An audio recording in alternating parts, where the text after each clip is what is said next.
ये भावना होती है कि हम करके कुछ दिखाएंगे अपने देश के लिए, हम अपनी देश की सीमा पे खड़े होकर उसकी रक्षा करेंगे। मोदी जी ने तय किया कि अग्निवीर जैसी योजना आएगी, सेना में भर्ती 4 सालों की होगी।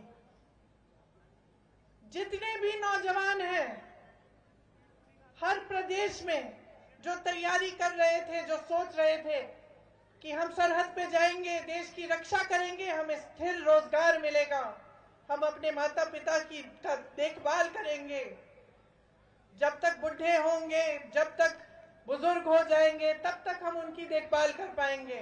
सबकी आशाएं टूटी कि नहीं टूटी? तो सच्चाई क्या है? सच्चाई मोदी जी का राजनीतिक भाषण है जिसमें वो जवानों की बात करते हैं, ओआरओपी की बात करते हैं कि उनके कार्यों में है। जब वो अग्निवीर लाते हैं, जब नौजवानों की आशाएं तोड़ते हैं, तो ये सच्चाई है कि नहीं? इसी तरह से आपने देखा होगा कि यहाँ पे पर्यटन की बातें करते हैं, कहते हैं कि पर्यटन की बहुत स्कीम गिना देते हैं आपको, लेकिन सच्चाई क्या है? सच्चाई आपके जीवन है, सच्चाई आपका संघर्ष है, सच्चाई आज की बेरोजगारी है, सच्चाई आज की महंगाई है। आपके बच्चे पढ़ते हैं, इम्तिहान देते हैं, पेपर लीक हो जाता है, घोटाला हो जाता है, 20-20 लाख की नौकरियां बिक जाती हैं। किसके राज में हो रहा है ये? 10 सालों से किसका राज है? कितना दोष देते रहेंगे कांग्रेस पार्टी को? 10 सालों से तो कांग्रेस पार्टी का राज नहीं है ना, 10 सालों से इन्हीं की पूर्ण सत्ता है, पूर्ण बहुमत रही है।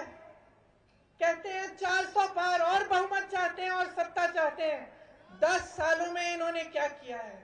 कहते हैं 75 सालों में कुछ नहीं हुआ।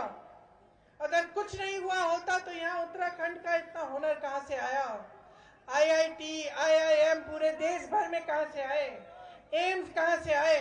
ये जो चंद्रयान चंद्रमा पे जाता है, इसका सारा रिसर्च, ये सब जब अगर पंडित नेहरू जी ने 1950 के बाद नहीं लगाया होता तो ये हो सकता था, ये मुमकिन होता आज। तो सच्चाई क्या है?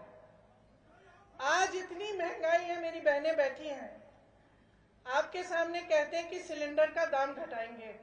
अरे पिछले इतने सालों से 1200 तो था ना, था कि नहीं था?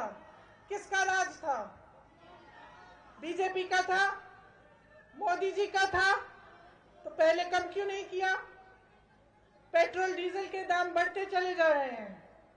किसान खेती में खून पसीना अपना दे रहा है, कुछ कमा नहीं पा रहा है। कल मैं किसी से बात कर रही थी, दिल्ली में, उत्तराखंड के हैं, पलायन करके गए हैं। मैंने पूछा भाई घर कब जाते हो? साल में एक बार जाता हूँ। मैंने पूछा दिल लगता है? बोला कि अब मजबूरी है, शहर में तो दिल लग नहीं सकता, लेकिन पूरे परिवार को ले आया हूँ। साल में एक बार 1 महीने का मौका मिलता है, जब जाता हूँ तो ऐसा लगता है कि 1-2 महीने और बैठूं। दिल नहीं करता घर आने, यहाँ आने का। घर तो मेरा वहां है, पहाड़ों में, उन वादियों में, लेकिन दीदी मैं क्या करूं? वहां नौकरी नहीं मिलती, वहां रोजगार नहीं मिलता। तो ये बड़ी बड़ी बातें, टूरिज्म, ये वो, ऐसी स्कीम वैसी स्कीम, तो सच्चाई पे क्यों नहीं उतर रहे हैं? तो रोजगार क्यों नहीं है आपके प्रदेश में? आपको बाहर क्यों जाना पड़ रहा है? इतना हुनर है।